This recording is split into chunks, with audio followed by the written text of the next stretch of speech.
আসসালামু আলাইকুম, সবাই কেমন আছেন? এখন বলতেই পারে, আশা করি সবাই ভালো আছেন।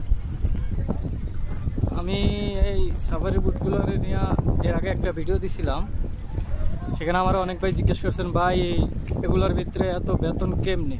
মানে $500 গেছিলাম সর্বনিম্ন। আসলে ভাই এগুলোর ভিতরে বেতন বেশি হলে এগুলো দিনে যেরকম এই জায়গায় দাঁড়ায় থাকে, রাইত হলে এই যে ইউরোপ দেশ থেকে যারা ঘুরতে আসে তারা এগুলো ভাড়া করে, যেমন যে $5,000 $4,000 পুরা রাত, মানে মজা করার লেগে, মজবাস্তি করার লেগে। এগুলোর ভিতরে আপনার সব ফ্যাসিলিটি আছে, বুঝছেন? মদ থেকে দইরা যাবতীয় যা আছে সব কিছু আছে এগুলোর ভিতরে। এই যে এই বোটগুলোর ভিতরে, আর এইগুলোর ভিতরে আমাকে অনেক বাংলাদেশি ভাই কাজ করে। এবার বুঝে নেন, মানে এগুলোর ভিতরে আপনার রাত্রে যেরকম নাইট ক্লাব আছে না, নাইট ক্লাব